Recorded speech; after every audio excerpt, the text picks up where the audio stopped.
कहानी शुरू होती है और हम देखते हैं जहरीली झांट को, जो अपने घर में बैठी गचागच की कहानियां पढ़ रही होती है। तभी उसे सामने वाले घर से लाउड म्यूजिक की आवाज आने लगती है, तो वो खिड़की के पास आकर अपने पड़ोसी को म्यूजिक बंद करने के लिए कहती है। उसी पड़ोस के घर में हम देखते हैं टट्टल को, जो कि एक नंबर का हरामी होता है, और वो उसे कहता है कि तुम मुझे पहले अपने बब्बे दिखाओ, तभी मैं म्यूजिक बंद करूंगा, क्योंकि इस दुनिया में फ्री में कुछ नहीं मिलता। जहरीली झांट कहती है कि तुम एक नंबर के चूतिए हो, जिस पर टट्टल कहता है कि छोड़ो रहने दो, मैं पहले भी कई बार तुम्हारे बब्बे देख चुका हूँ। फिर अगली सुबह हम जहरीली झांट को देखते हैं, जो कि स्कूल जाने के लिए रेडी हो रही थी। तभी वहाँ पर उसका बाप आता है और उसे एक लेटर देता है, जो कि उसके लिए इंदिरा गांधी यूनिवर्सिटी से आया था। तभी उसकी मॉम बताती है कि मैंने ही तुम्हारी तरफ से इंदिरा गांधी यूनिवर्सिटी में एप्लीकेशन भेजी थी। जहरीली झांट कहती है लेकिन पहले तो मुझे इंटरव्यू क्लियर करना होगा, जिस पर उसकी माँ कहती है कि मुझे पूरा विश्वास है कि तुम कर लोगी, क्योंकि तुमने हमें कभी निराश नहीं किया। वहीं दूसरी तरफ हम टट्टल को देखते हैं, जिसके पास उसका एक बहुत ही काला दोस्त आता है और इसका नाम होता है माँ का दुलारा। वो टट्टल से कहता है कि कल ही मैंने अपनी झांटे साफ करी है और मेरे लोड़े में से बहुत अच्छी खुशबू आ रही है। जिसके बाद वो दोनों उसके लोड़े की खुशबू को सूंघते हैं और स्कूल के लिए निकल जाते हैं। रास्ते में उन्हें जहरीली झांट जाती हुई दिखाई देती है, तो वो सड़क पर गिरा हुआ सारा पानी उस पर उड़ाकर वहाँ से भाग जाते हैं। इसके बाद हम स्कूल का सीन देखते हैं, जहाँ पर क्लास के सभी स्टूडेंट्स को म्यूजियम घुमाने ले जाया जा रहा था, ताकि ये लोग अपनी देश की हिस्ट्री को जान सकें। वहीं म्यूजियम के अंदर टीचर सभी को एक मूर्ति के बारे में बताता है, जो कि काले जादू का भगवान था और उसके पास एक ऐसी शक्ति थी जिससे वो किसी भी इंसान के शरीर को आपस में बदल सकता था। तभी टट्टल जहरीली झांट के पास आता है और उससे पूछता है कि क्या तू अपनी गुफा का गोदाम बनवाना चाहती है। जहरीली झांट उसे कहती है कि भोसड़ी के यहाँ से चला जा, तू एक नंबर का चूतिया है। टट्टल कहता है कि तू साली जहरीली झांट, तेरी झांटों में आग लगा दूंगा, और वैसे भी तू मेरे साथ गचागच करना चाहती है, मुझे पता है। जहरीली झांट कहती है कि मैं और तेरे साथ कभी सोचना भी मत, तुझ जैसे चूते का तो मैं कभी हाथ में भी ना पकड़ूं, और अगर तू इस धरती पर अकेला मर्द भी होगा ना, तब भी मैं तेरे साथ गचागच ना करूं। अब ये दोनों ऐसे ही आपस में लड़ रहे होते हैं। तभी हम उस काले जादू की मूर्ति को देखते हैं, जिसके अंदर से धुआं बाहर आता है और इन दोनों के शरीर के अंदर चला जाता है। इसके बाद ये दोनों रात को थक हार कर वापस अपने घर आ जाते हैं और सो जाते हैं। फिर आधी रात को हम देखते हैं कि इन दोनों के शरीर में से इनकी आत्माएं बाहर आती हैं, और टट्टल की आत्मा जाती है जहरीली झांट के शरीर में, और जहरीली झांट की आत्मा चली जाती है टट्टल के शरीर में। फिर सुबह हो जाती है और जब इन दोनों की आँख खुलती है, तो टट्टल देखता है कि उसके बब्बे आ चुके हैं। अब उसको लगता है कि शायद ये सूजन की वजह से हो सकता है, लेकिन जैसे ही वो अपने पजामे के अंदर देखता है, तो वो पाता है कि उसका लोड़ा गायब हो चुका है और उसकी जगह पर झांटों से भरा हुआ जंगल है। अब उसकी फटकर 464 हो जाती है, क्योंकि उसके पास 2 बब्बे और एक सुरंग आ गई थी, लेकिन उसका लोड़ा गायब हो चुका था। फिर जब वो शीशे में अपनी शक्ल देखता है, तो उसे पता चल जाता है कि उसकी आत्मा अब जहरीली झांट के शरीर में आ चुकी है। वहीं दूसरी तरफ जब जहरीली झांट की आँख खुलती है, तो वो देखती है कि उसके पास लोड़ा आ गया है, जो कि खंबे की तरह खड़ा हुआ है। अब उन दोनों को लग रहा था कि शायद वो कोई सपना देख रहे हैं, लेकिन जैसे ही वो दोनों एक दूसरे को देखते हैं, तो वो समझ जाते हैं कि उनकी आत्मा एक दूसरे के शरीर में एक्सचेंज हो चुकी है। अब ये देखकर वो दोनों डर जाते हैं और कहते हैं कि हमें बात करनी होगी। फिर वो दोनों तैयार होकर स्कूल पहुंचते हैं, जहाँ पर टट्टल जहरीली झांट से कहता है कि ये सब तुम्हारी वजह से हुआ है। जहरीली झांट कहती है कि मेरी वजह से? मुझे तो ये भी नहीं पता कि मैं इस शरीर में आई कैसे। टट्टल कहता है कि मुझे कैसे भी तुम्हारे शरीर से बाहर आना होगा। इस पर जहरीली झांट कहती है तो मुझे भी तुम्हारी बॉडी में कोई मजा नहीं आ रहा, तुम्हें क्या लगता है कि मुझे लंड लेकर घूमना अच्छा लग रहा है? टट्टल कहता है तो मुझे भी तेरी हुड से कोई प्यार नहीं है। अब जहरीली झांट इस सबसे परेशान होकर रोने लग जाती है, जिस पर टट्टल उसे कहता है कि प्लीज रो मत, इससे सबको लगेगा कि मैं रो रहा हूँ, और वैसे भी ये 24 घंटे में ठीक हो जाएगा। ये एक इन्फेक्शन की तरह है, जैसे सर्दी जुकाम, और तुम देखना कल सुबह तक हम दोनों वापस ठीक हो जाएंगे। इसके बाद स्कूल के अंदर हम जहरीली झांट को देखते हैं, जिसके पास टट्टल की गर्लफ्रेंड फफूंदी फुद्दी आती है और उसे कहती है कि आज रात मेरे पेरेंट्स बाहर जा रहे हैं, तो आज रात तुम मेरे घर पर आ जाओ। जहरीली झांट कहती है कि नहीं, मुझे कुछ काम है। फफूंदी फुद्दी कहती है कि हम घर पर बिल्कुल अकेले होंगे, जिसके बाद मैं तुम्हारे लिए घोड़ी बन जाऊंगी और फिर तुम मेरे हर एक छेद के मजे ले सकते हो। अभी सुनकर जहरीली झांट को घिन आने लगती है और वो उसे कहती है कि तुम कितनी गिरी हुई औरत हो, तुम ये सब भी करती हो। जिसके बाद वो वहाँ से चली जाती है। फिर वो टट्टल के काले दोस्त माँ के दुलारे के पास जाती है, जहाँ पर माँ का दुलारा उसे कहता है कि तुम्हें याद तो है ना, आज हमें मैच की प्रैक्टिस करनी है। जहरीली झांट कहती है कि मुझे तो कुछ काम है, इसलिए मैं प्रैक्टिस पर नहीं आ पाऊंगा। माँ का दुलारा कहता है कि अगर तुम प्रैक्टिस पर नहीं आए तो कोच तुम्हारी गांड में हाथ डालकर तुम्हारी अतड़ियाँ निकाल लेगा। अब जहरीली झांट को ना चाहते हुए भी मैच की प्रैक्टिस करने आना पड़ता है, लेकिन उसे तो गेम का झांट भर भी आइडिया नहीं था, तो वो इस गेम को अच्छे से नहीं खेल पाती। अब उसकी इतनी घटिया परफॉर्मेंस को देखकर कोच उससे गुस्सा हो जाता है और उसे टीम से बाहर निकाल देता है। फिर अगले दिन जब टट्टल सोकर उठता है, तो उसे लगता है कि शायद अब वो ठीक हो चुका होगा, लेकिन फिर जब वो अपने बब्बों को देखता है, तो वो समझ जाता है कि उसे इस शरीर से इतनी जल्दी छुटकारा नहीं मिलने वाला। दूसरी तरफ स्कूल में हम जहरीली झांट को देखते हैं, जो कि आज बिल्कुल चंपू बनकर आया होता है। तभी टट्टल उसे दबोच लेता है और उसे कहता है कि जल्दी बता, कल की प्रैक्टिस कैसी रही। जहरीली झांट कहती है कि ये तो बहुत रफ गेम है, पता है मुझे कितनी चोट लगी। टट्टल कहता है कि मैं तुम्हारी चोट के बारे में नहीं पूछ रहा, अगर कोच मुझसे नाराज हो गया तो मैं मुसीबत में पड़ जाऊंगा। फिर वो उससे पूछता है कि साली छमिया तू ये क्या पहन कर आई है। जहरीली झांट कहती है कि ये फॉर्मल कपड़े हैं जो तुम्हारी कबर्ड में पड़े थे। टट्टल कहता है कि तू तो इसमें बिल्कुल गे लग रही है और ये हेयर स्टाइल भी तूने चूतियों वाला करा हुआ है। इस पर जहरीली झांट कहती है कि जब तक मैं इस घटिया शरीर के अंदर हूँ मैं जैसे चाहे वैसे रहूंगी और तुम्हें ये सब बर्दाश्त करना होगा। अबे सुनकर टट्टल को गुस्सा आ जाता है और वो उसे कहता है कि ठीक है अब तू देख मैं तेरी कैसे बैंड बजाता हूँ।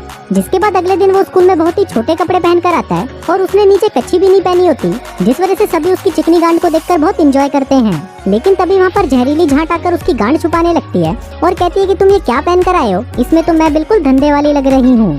टट्टल कहता है कि मेरी मर्जी में कुछ भी करूं और जब तक मैं इस घटिया शरीर के अंदर हूं तुम्हें ये सब बर्दाश्त करना होगा। इसके बाद टट्टल पूरी तरह सड़क छाप बन जाता है और लोगों के सामने अजीब अजीब हरकतें करने लगता है। अब ये देखकर जहरीली झांट को भी गुस्सा आ जाता है और वो गुस्से में टट्टल की गर्लफ्रेंड फफूंदी फुद्दी के पास जाती है और उसे कहती है कि मुझे अब तुम पसंद नहीं हो क्योंकि तुम्हारी झांटों में से गोबर की बदबू आती है।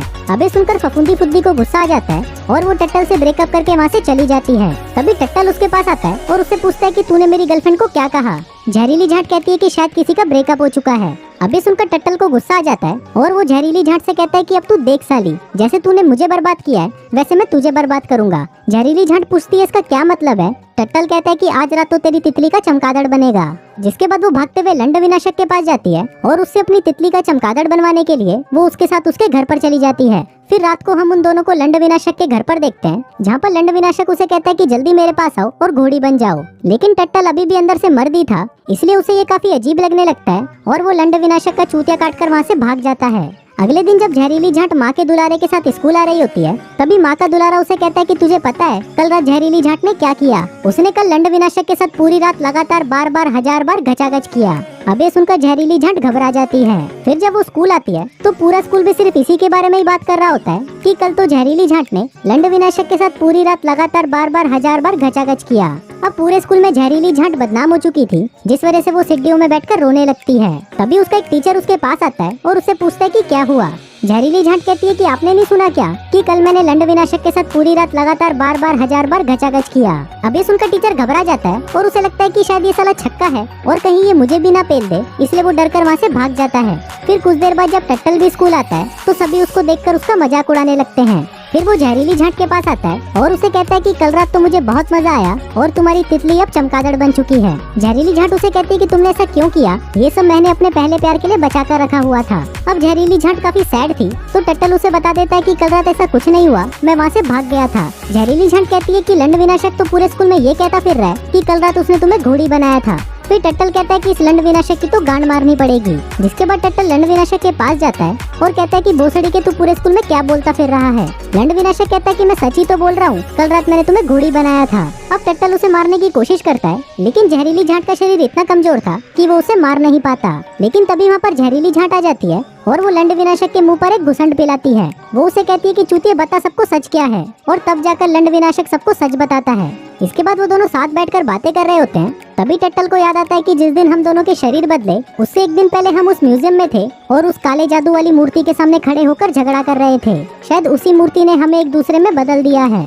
इसलिए वो दोनों फिर से उस मूर्ति के सामने जाते हैं और एक दूसरे की तारीफ करने लग जाते हैं। वो ऐसा दिखाने लगते हैं कि अब ये दोनों एक दूसरे को पसंद करने लगे हैं, क्योंकि अगर इनकी नफरत से इन दोनों के शरीर बदल गए तो शायद इनके प्यार से इनकी आत्मा इनके शरीर में वापस आ जाएगी। लेकिन काफी देर तक कोशिश करने के बाद भी उनके साथ ऐसा कुछ नहीं होता। फिर टट्टल कहता है कि शायद अब हमें एक दूसरे के शरीर में हमेशा के लिए रहना पड़ सकता है, इसलिए अब हमें एक दूसरे की मदद करनी होगी।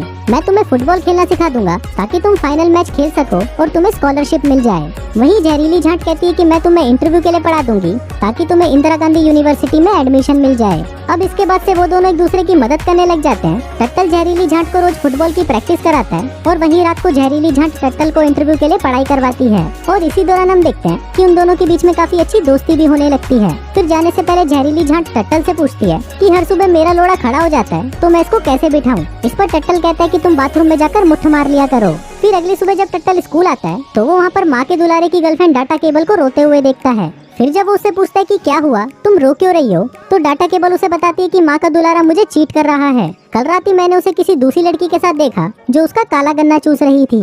इस पर टट्टल कहता है कि मैं समझ सकती हूँ कि तुम्हें कैसा लग रहा है और तुम्हें उस चूतिया को छोड़ देना चाहिए क्योंकि तुम्हें उससे भी कोई बेटर मिल जाएगा। अब डाटा केबल को टट्टल की बातें बहुत अच्छी लगती हैं, इसलिए वो उसे अपने दोस्तों से मिलवाने उनके घर पर ले जाती है, जिनमें से एक उसकी गर्लफ्रेंड फफूंदी फुद्दी भी थी। फफूंदी फुद्दी उसे कहती है कि तुम इसे यहाँ पर क्यों लाई हो, जिस पर डाटा केबल कहती है कि ये यहाँ पर सिर्फ हैंग आउट करने आई है। इसके बाद सभी लड़कियां नंगी होकर नाचने लग जाती हैं और टट्टल भी यहाँ पर सिर्फ यही देखने आया था कि उसे बड़ी बड़ी मौसमियाँ और गहरी गुफाएं देखनी थी। इसके बाद सभी लड़कियां अपने मुंह पर गधे की टट्टी लगा लेती हैं और टट्टल से पूछती हैं कि क्या तुमने कभी मैनिक्योर पेडिक्योर या फेस मास्क नहीं लगाया, जिस पर टट्टल कहता है कि नहीं। फिर फफूंदी फुद्दी उसे कहती है कि तुमने कभी नोटिस किया है कि तुम्हारी झांटें काफी बड़ी बड़ी हैं और वो इतनी ज्यादा बड़ी हो चुकी हैं कि नीचे पूरा जंगल बन चुका है, इसलिए तुम्हें उन्हें काट लेना चाहिए ताकि जब भी कोई तुम्हारी हूत मारे तो तुम्हारी चिकनी हूत देखकर वो पागल हो जाए। टट्टल कहता है कि ठीक है, मैं काट लूंगी, जिस पर फफूंदी फुद्दी कहती है कि नहीं, हमें इसे अभी काटना होगा। जिसके बाद वो सभी टट्टल को वहीं लिटा देती हैं और उसके हरे भरे जंगल को एक चिकना मैदान बना देती हैं। वहीं दूसरी तरफ हम जहरीली झांट को देखते हैं, जो कि माँ के दुलारे के साथ एक पार्टी में जाती है और वहाँ पर दबाकर दारू पीती है।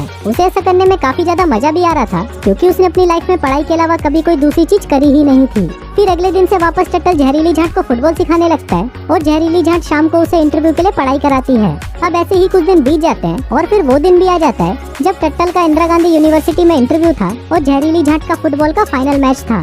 अब वो दोनों ही अपने इस काम में बहुत ज्यादा कमजोर थे, लेकिन फिर भी जैसे तैसे करके टट्टल इंदिरा गांधी यूनिवर्सिटी में इंटरव्यू दे आता है और वहीं जहरीली झांट भी अपनी गेम को पूरी मेहनत से खेलती है और लास्ट में गोल करके अपनी टीम को जिता देती है। फिर मैच के बाद जब वो दोनों मिलते हैं तो उन दोनों के बीच में जो भी नफरत थी वो पूरी तरह खत्म हो चुकी थी और अब वो दोनों मन ही मन में एक दूसरे को पसंद करने लगे थे। तभी म्यूजियम में हम उस मूर्ति को देखते हैं जिसमें से वही धुआं वापस निकलता है और टट्टल और जहरीली झांट के पास आकर उनकी आत्माओं को वापस उनके शरीर में डाल देता है।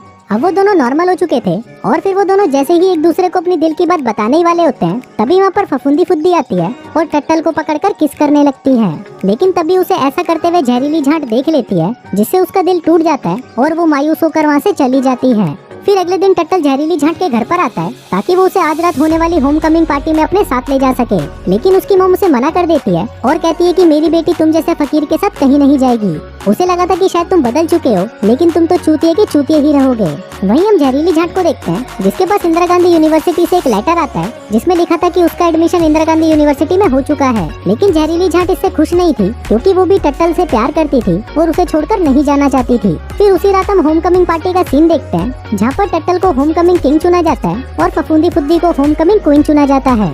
अब उन दोनों को साथ में डांस करना था, लेकिन टट्टल ऐसा नहीं करना चाहता था, क्योंकि वो भी अब जहरीली झांट से प्यार करने लगा था। अब वो दोनों साथ में डांस करने ही वाले होते हैं, लेकिन तभी वहाँ पर जहरीली झांट आ जाती है, जो कि दिखने में बहुत ज्यादा सुंदर लग रही थी। टट्टल भागकर उसके पास जाता है और उससे माफी मांगता है। फिर वो उसे अपनी दिल की बात बता देता है कि वो उससे प्यार करता है। इस पर जहरीली झांट कहती है कि वो भी उससे प्यार करती है और इसके बाद वो दोनों एक दूसरे को चूसने लगते हैं। फिर फिल्म के लास्ट सीन में हम देखते हैं कि जहरीली झांट अपनी मॉम से कहती है कि वो इंदिरा गांधी यूनिवर्सिटी में नहीं जाएगी, क्योंकि वो यहीं रहकर टट्टल के बच्चों की मां बनना चाहती है। जिसके बाद वो टट्टल के साथ उसकी सेकंड हैंड कार में घचाघच करने के लिए निकल पड़ती है और इसी के साथ ही ये कहानी यहीं खत्म हो जाती है।